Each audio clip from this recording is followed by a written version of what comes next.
So where is the guide? Hey bro.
Yes, yes. One time. Yes, exactly. You need the helmet?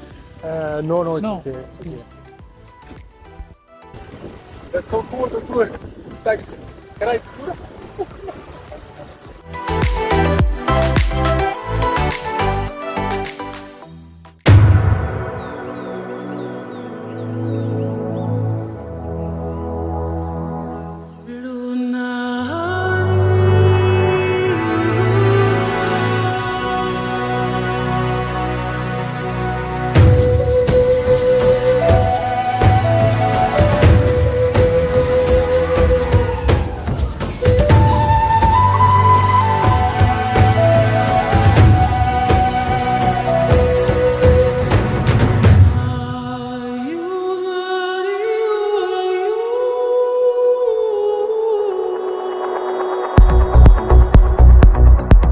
Bon, je suis en train de faire le Rice Trekking.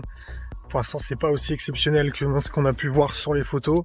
Mais bon, qui dit tourisme de masse, dit pas forcément compatible avec vraiment des vraies sépultures de riz.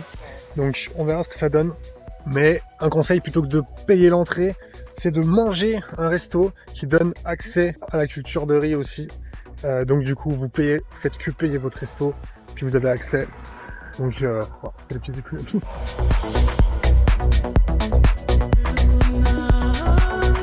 Le restaurant se situe là-haut, il y a plein d'activités, voilà, des trucs à faire pour faire des belles photos Instagram.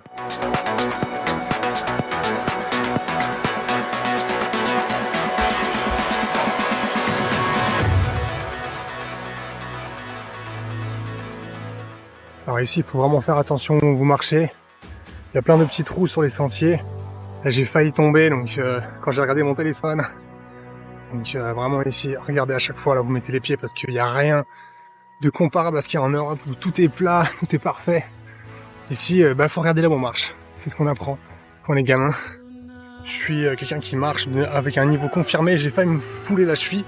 Et c'est vrai que ça serait dommage de se fouler une cheville ici alors que je commence à peine mon séjour avec l'expédition qui arrive derrière. La plupart des gens, ce qu'ils font, c'est qu'ils descendent là, ils arrivent à la rivière et puis ils remontent. Ils sont trop fatigués. Et ce qui est dommage, c'est que c'est maintenant que ça devient vraiment beau. On s'éloigne un petit peu des touristes de masse qui crient sur leur balançoire. Ah, ça devient vraiment beau. Si vous venez faire ce trekking, bien entendu, c'est conseillé d'avoir de l'eau avec vous et des petites barres énergétiques. Mais en tout cas, si vous n'avez rien, ne vous inquiétez pas.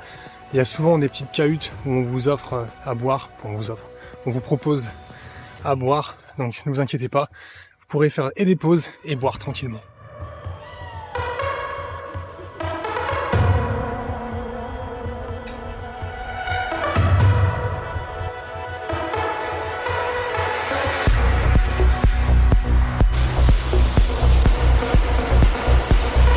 C'est mon deuxième jour à Bali et ça fait peut-être 30-40 minutes que je marche, mais vraiment lentement, hein.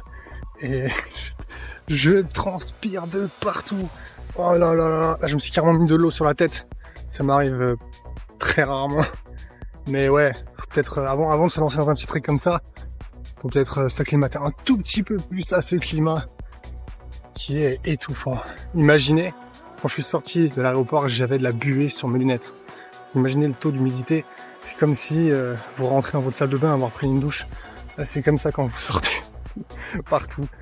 Donc prévoyez de vous acclimater avant de faire même si c'est un petit trek.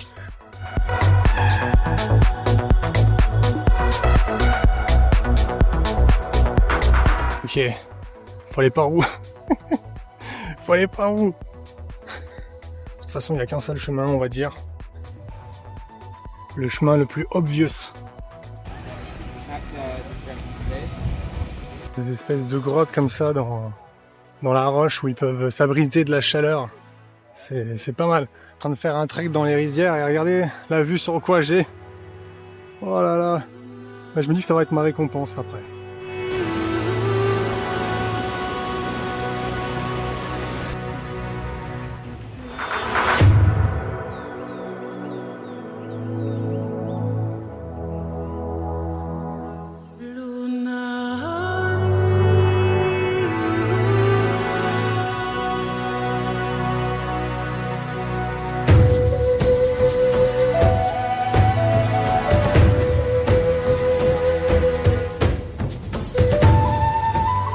En fait, les balignets, c'est des bons commerciaux parce que je sais pas si vous connaissez le système de tunnel de vente.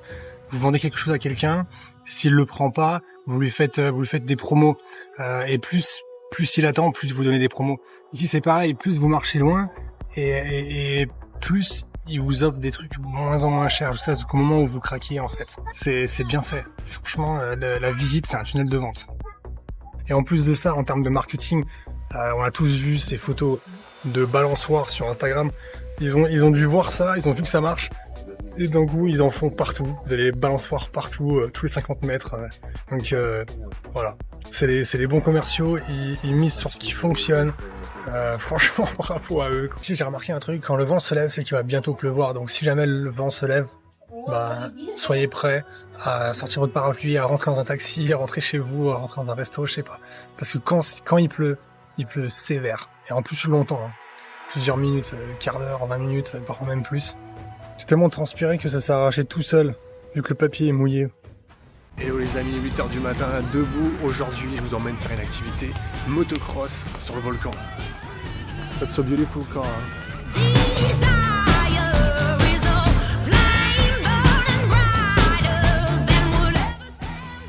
The playground, the motorbikes.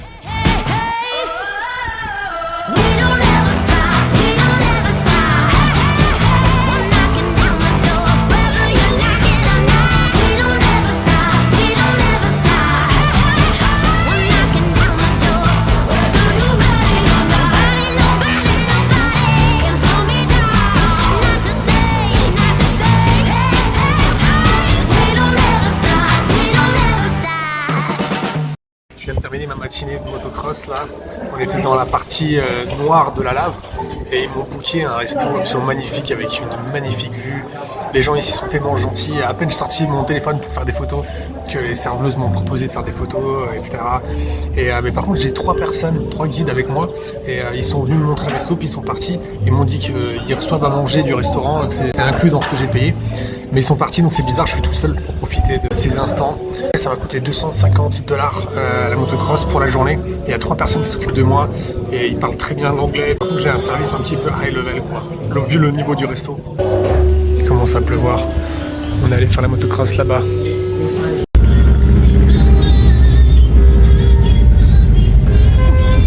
Bon bah je suis tombé, voilà c'est fait. On s'est amusé comme des fous et ils ont dit pas de chute, pas de joy, no pain, no gain. Du coup je suis tombé, no fall, no fun. Je me suis fait mal. Donc là on va aller faire un massage pour récupérer rapidement.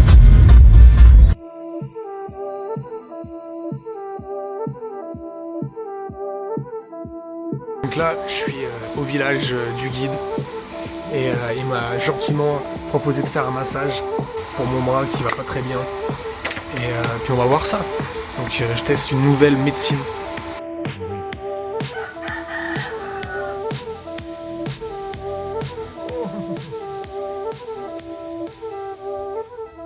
Du coup moi c'est fini maintenant. C'est au tour du deuxième guide de se faire masser. Et on a profité. Vidéo. Hein? Show me your eyes. Ok, il est 1h 45 du matin et je viens de partir de chez moi pour commencer le trek du lever de soleil sur le mont Batour. J'ai marché en étoile d'araignée, je veux même pas savoir quel type d'araignée c'est.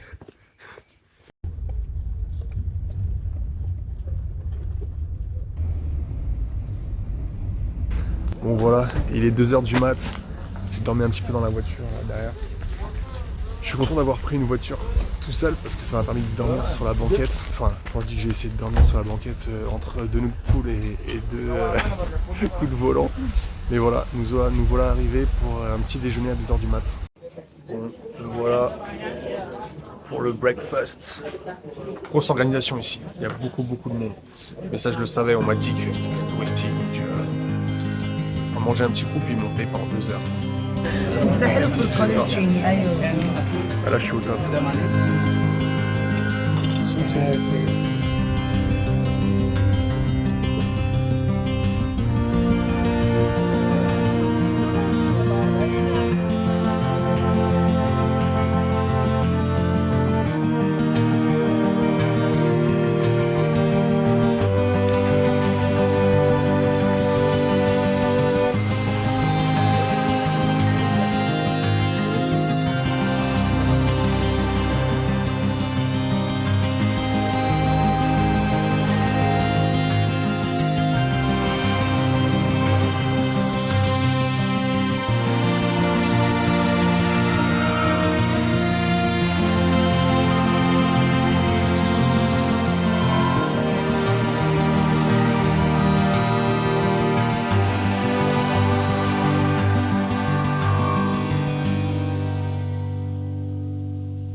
I can take a picture of you there.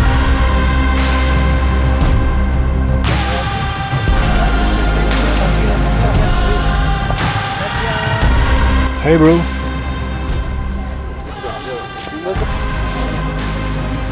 Oh, tellement proche.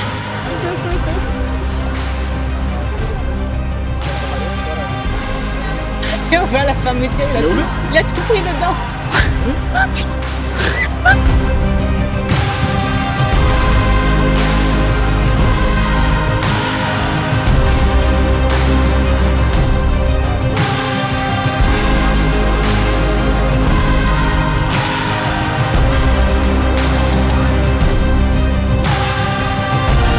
Et voilà, on redescend sur un chemin beaucoup plus facile qu'à monter. À monter c'est assez compliqué, il y a des moments où il faut quand même déposer la main par terre. Et en plus comme il fait noir on ne voit pas grand chose. Mais là la descente se fait facilement. Et franchement c'est un spectacle incroyable. Même si c'est très touristique, je conseille quand même de le faire. Parce que c'est un truc de ouf. Le lever de soleil sur les volcans, il y a encore des fumerolles dans le cratère derrière. Magnifique. Alors oui il y a beaucoup de gens. Mais franchement ça vaut vraiment le coup quand même. Et puis on rencontre des gens du monde entier ici. On entend 4 langues en même temps à chaque instant. C'est vraiment fou. Les guides sont vraiment gentils parce qu'arrivés en haut ils proposent de nous prendre en photo, etc. Enfin, ils sont vraiment très bons en marketing. Ils prennent un concept qui fonctionne, lever de soleil sur un volcan, et puis bam, ils le répliquent à grande échelle. Et là quand je vous dis qu'on est nombreux, on est mais des centaines. Il y a un parking en bas carrément avec des dizaines et des dizaines de voitures. C'est vraiment un truc de ouf, mais franchement magnifique, incroyable ambiance. Voilà, les gens qui sont ici sont tous là en mode un peu sport quand même. Et puis voilà, donc c'est cool. Je vous conseille de faire, c'est pas le truc où il y a plein de touristes en mode ouais mais je monte en voiture, etc. Donc il y en a qui montent en moto quand même.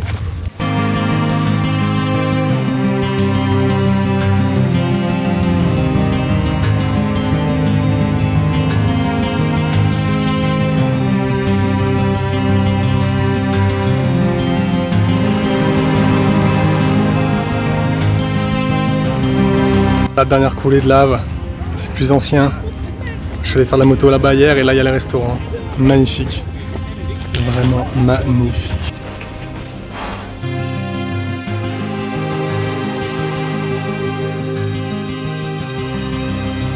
Hey, hey, hey.